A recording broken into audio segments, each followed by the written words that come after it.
investigation started 2 years ago. Darul Uloom Islamic High School in Birmingham is a full-time independent secondary school, inspected by government-approved teams. It's required to teach tolerance and respect for other religions. But we went undercover because we had gathered evidence of extreme intolerance. Our reporter started here as a volunteer.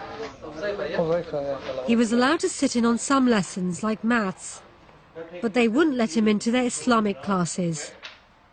So in July last year, he went into one of the rooms where we'd heard they teach Islamic studies. And he left a hidden camera there.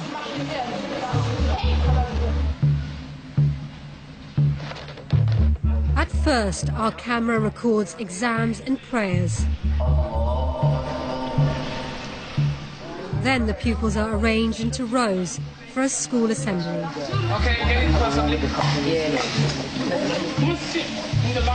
The speaker addresses all the pupils aged 11 and upwards. He starts by talking about people who worship ridiculous things. But there are some people in the world who decide not to use the intellect. They are happy worshipping idols, who worship the cows. It's Hindus, isn't it? Like the Hindus that worship the cows. This is how he describes Hindu religious practices. If we choose to worship such ridiculous things, a cow. Now, how can anyone worship a cow? First thing he does is he rides that cow, he sits on the cow, his God, he sits on his God, and at times he needs to clean for his God. At times God steps over him. At times God goes to sleep. At times he eats God when he's hungry. Yeah, cows. And funny enough, they drink the piss of a cow. He says it's not the first time he's given this speech.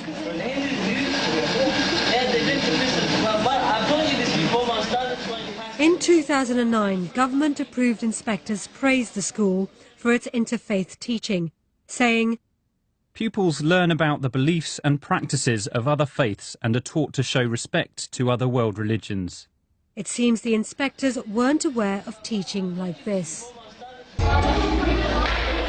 This is how British children are being taught to read the Quran.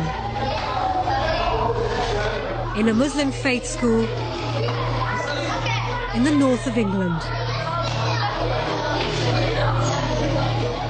Here's what 11-year-old Muslim children are being taught about non-Muslims in a full-time secondary school. Allah has said that the disbelievers, they are the worst of all the creatures. And what they're told about other Muslims. A person who's got less than a fistful beard, then you should stay away from him the same way you stay away from a serpent or a snake. He puts a question to the children about Hindus and other idol worshippers. Do they have any intellect? No. Meaning Allah subhanahu wa ta'ala. When the speaker comes closer to the camera, he only looks about 18 or 19 years old. Darul Uloom School says its pupils are taught to preach the message of Islam, and it seems our camera has filmed a senior student practicing. While he was preaching, there were teachers and other senior students keeping order in the room. But they did nothing to contradict his teachings. They told the children to be quiet and pay attention to the speaker. This is one of 38 secondary schools set up by different Islamic organizations to train the next generation of imams and community leaders. There are at least 2,000 madrasas in the UK, teaching more than 100,000 children how to recite the Quran. The children here are as young as 5. On the first day of filming, our camera records a brief moment, which suggests that the reports we've heard of regular violence might be true. A teacher patrols the room. And then he kicks a boy. Then he walks down the line.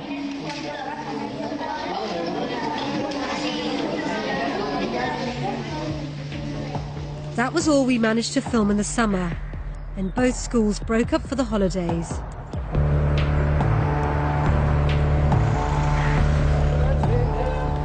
On the first day of the new term in September, we went back to Darul Uloom Birmingham. The very first assembly back is taken by a senior teacher. The boys have been away for a month, and all of them have their haircuts checked by the teachers. Children with non-Muslim haircuts are sent to stand against the wall. The senior teacher says looking like non-Muslims is forbidden. He uses the word kafar, an often derogatory term meaning disbeliever or infidel. There'll be regular haircut checks. You must make sure you don't get these what's fashionable now amongst in society. Okay, the kafar introduced something and we Muslims take it on the board. He says teachers will take drastic action. Those parents that give us permission, yeah, we've got trimmers and everything, yeah, good hair, so don't expect professional haircuts from us. He tells them that looking like non-Muslims is a way of enslaving them. He associates British society with shaitan, the Islamic version of Satan. You need to free yourself from the influence of the shaitan and the society. Yeah? The kuffar have brought so many new things out, and you need to free yourself from slavery. What kind of slavery am I talking about? Yes. Mind control. Yeah, mind control, mashallah. They're controlling your minds. You're doing what they want. And ask yourself, are you part of that slavery as well? This mind control. Are you part of those students, who prefer their sunnah of the kuffar over the sunnah of the Prophet? Ask yourself. Is it simple, yes or no? The school's last inspection praised it for promoting tolerance and harmony in society. But in this assembly, the teacher tells the boys they should hate the sinful nature of non-Muslim society. You're not like the non-Muslim out there, all that evil you see on the streets. People not wearing hijab properly, people smoking, people walking like they got something stuck in their hands. Yeah, these kind of things, yeah? Yeah, you should hate it. You should hate walking down that street. This is a prestigious school. It's been visited by the Lord Mayor, the Chief Constable, MPs and dignitaries. The school says it has a community involvement programme to prepare students for outside life. We are going into full-scale social segregation and separation. And unless we tackle this now, we will reap the whirlwind. What did you think about the repeated use of kafar? Never would a kafir enter Jannah until a camel enters an eye up a needle. It's like the N-word. It's a term of abuse, a term of censure, condemnation. Some of the teachings that we've shown you, do you think they could be described as hate teachings? There's no shadow of doubt. When you teach children that they should be intolerant of other faiths, have no respect for them, you're breeding hostility, antipathy, and animosity to others. If that's not hate, what is hate?